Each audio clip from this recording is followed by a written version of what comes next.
welcome. Next to me is Tim Schingen, who has been the executive producer for, I think, years of the county fair programs, which I've been involved in. My brother John has been involved in, and a variety of people our viewers know have been involved in, including commissioners and council members. Well, Tim, tell us how this came to be, where you started to cover the county fair. Why? Definitely. So I started 11 years ago as we were covering the fair for television. I've done 10 seasons. We did miss 1 year, so 11 years ago is when I started. I worked for a TV station up in Forest Lake, a public access TV station, Lakes Area Community Television. The managers at the station were Linda Byer and Gail Moore, and they had a good close tie to 4-H here in Washington County. And they always wanted to come out 1 or 2 days and highlight some of the events. And we had some of our freelancers at the time also be a part of 4-H. So they were already kind of down here, and they really wanted to showcase some of that stuff. And every year it grew and grew and grew bigger. And this is our second year now doing it with Valley Access channels out of Stillwater. And is extensive coverage this year. You have pretty much live to tape, and could you explain what that means? Definitely. So we are doing, in 4 days, we're doing over 30 shows. That includes talk shows, talent shows, demolition derby, music concerts. We're doing it all. So we're doing almost 30 shows in 4 days. A lot of it is all, we have several cameras here that you can see. We have other shows that are happening at the same time. And we record it all into our mobile kit. So it'll be ready to broadcast as soon as we're done here. Well, it felt like the day after Easter, when I got an email from you saying, well, we're all ready now, getting ready now for the county fair shows. And I liked it because I always appreciate your enthusiasm, and I share that enthusiasm with you. But how many hours ahead in order to get this type of production was involved? It takes a lot of work. We have 17 people that are either on crew or doing interviews over the 4 days. And a lot of those people are putting in 10, 12, 14-hour days sometimes. We have 17 different people that we work with. So trying to get these people, coordinated, trying to work with the fair and figuring out the events that we can do, trying to raise the funds, it costs a few $1,000s for us to be able to put on a show like this.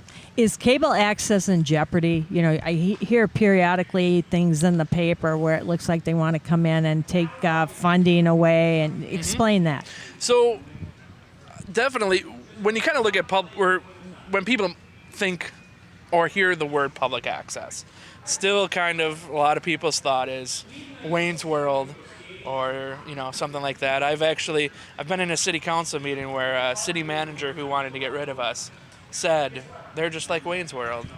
Just it's kind of frowned upon that public access and the way for people to be able to get out their ideas and their thoughts has never been easier with YouTube and social media nowadays. And public access has now definitely changed in the last probably 8 to 10 years, where the programs that we air from our community, I would say about 90% of them are done by Valley Access staff and Valley Access freelancers. Right. We go out and we do the sports. We go out and we do all the community events, all the city meetings, different things like that. And then we also do have the access, the public come access our station and be able to submit shows from some of our local churches like St. Michael's or Trinity Lutheran or Salem out of Stillwater here. And it is still kind of two purposes, but we definitely kind of have grown over the year. Now, when you kind of talk about jeopardy, if people who do not really understand public access or the benefit that it might be to a community, that's kind of the biggest thing that we as a station and most stations try to push is try to get rid of the mindset of public access being that people come in and create a show and that's it. And that's kind of a difficult transition to make. A lot of larger public access stations in the metro area have lost cities or anything like that, because it's usually a group of cities. Valley Access, for instance, we lost the Lower Valley, some St. Mary's Point, Lakeland, some of those. Forest Lake ended up losing Scandia. CTV, which is based out of Roseville, they lost the city of Mounds View. White Bear Lake lost the city of Maplewood. SPNN, which is St. Paul Neighborhood Network, they had to cut back on some funding. And you kind of see some of these stations are actually being incorporated into a communications department within their city, which is kind of different than a commission or a public access station. Coon Rapids have done this, Egan has done this, Burnsville has done this, Eden Prairie has done this. And by that, do you mean that all they're showing are their council meetings or commissions? For the most part, just kind of city events, I guess you could say. If the event's put on by the city, that's mainly what they kind of broadcast, or they do promotional videos for them. But I mean, public access, the way I see it now is, yes, anyone can create anything and put it on television, or showcase a concert or something like that. If your kid is in an 8th grade music concert, you can easily take out your phone and record from there. But the need for quality video and audio has never been more important today than ever before. And it will be even more important tomorrow and going forward. And why do you say that? People don't accept mediocrity anymore, I mean, people want to have a very good quality program to watch. And that's something that we can offer here. I mean, we get cameras and new equipment again over the summer, and we'll be doing music concerts, sporting events once again, and a lot of other access stations do that as well. So it's being able to provide a quality product for the viewers of these certain events. Well, of course, having worked with you over the whole time, I remember the one camera, and you would spend hours editing. Yes. Well, now we have 4 cameras and 2 stages, and it was so neat when my brother John and I were interviewing the he's the senior citizen winner, but when we were interviewing the talent show participants after they performed over the last 3 nights, it was cool that you had someone on stage grabbing angles. I mean, you have cable. Valley Access has just advanced so cool. I mean, it's really, really well done now. Yeah. We enjoy doing it. It's a fun event to do. It's a challenging event to do every year. I mean, we just came off of Lumberjack Days, which was, I believe, 14 shows in 2 days. Yeah. I mean, we just came off of that less than 2 weeks ago, and we're still kind of almost in the hangover stage of that.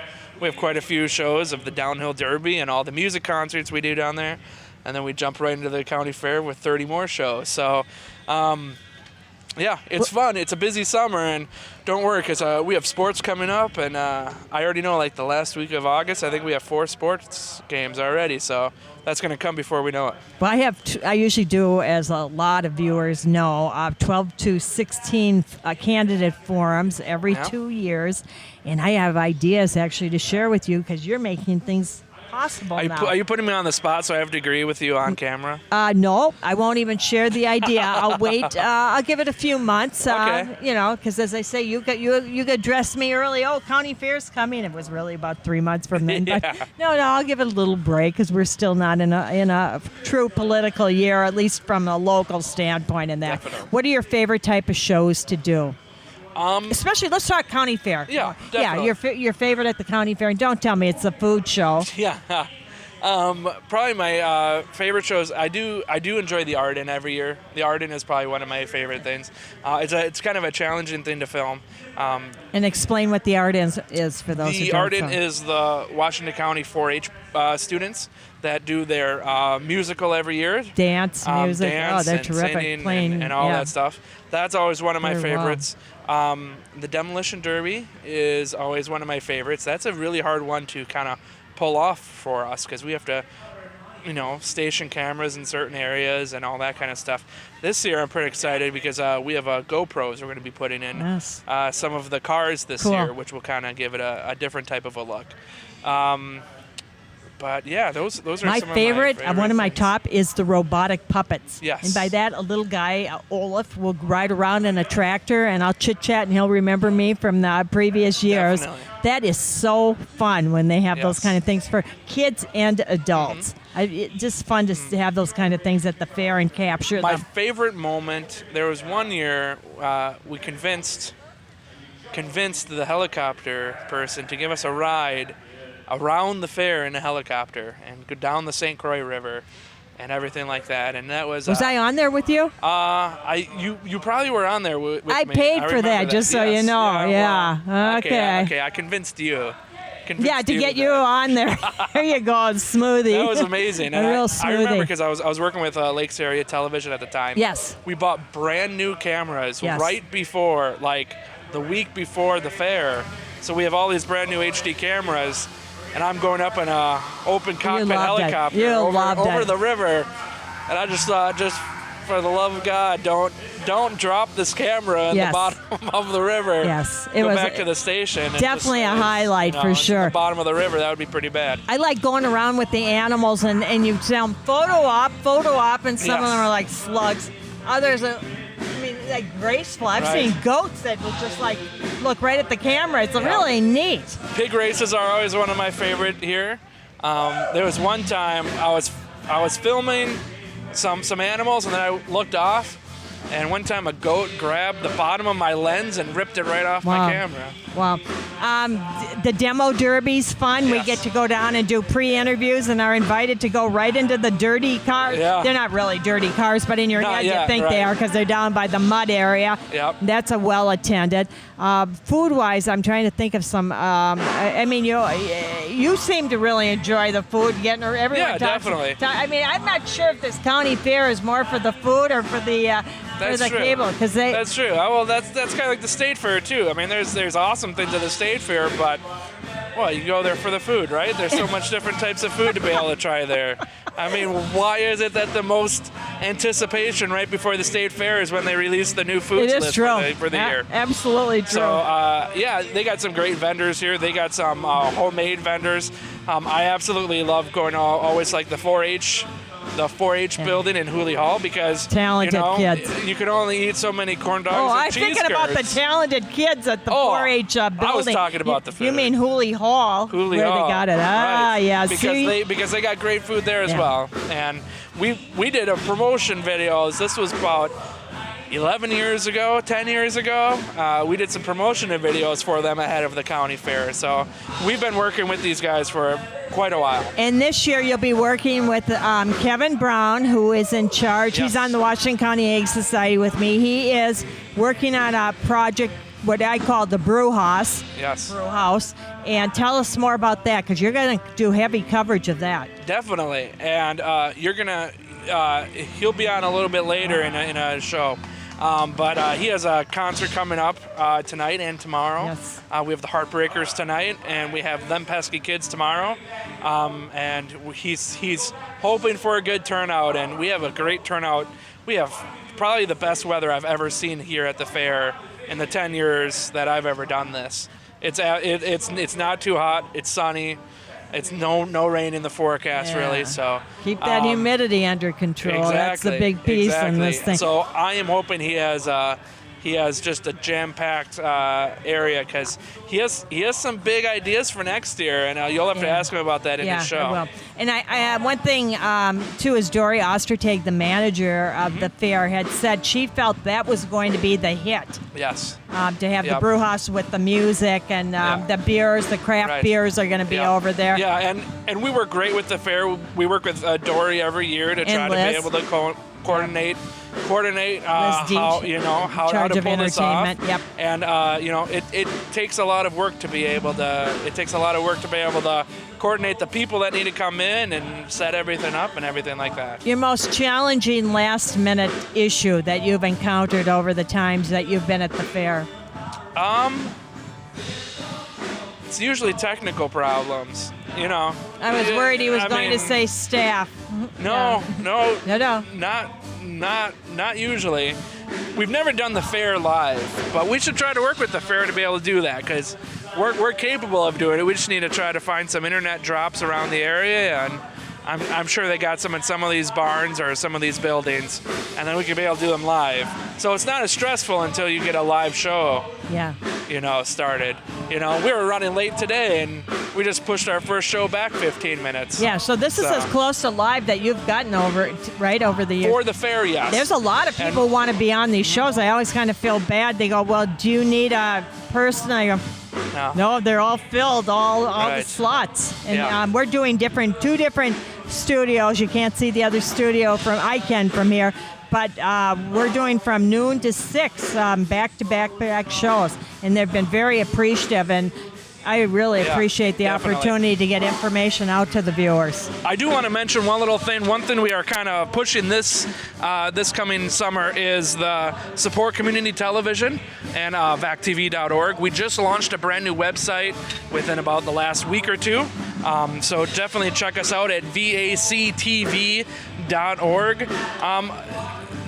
Not to end in a political note, but some things we kind of just wanted to talk about. There's definitely some national legislation that they are trying to work on right now, where the cable companies such as Comcast or Charter or Midco, they're asking that a lot of the services that they give us, part of our franchise agreement that we have with them, that we would have to pay for that.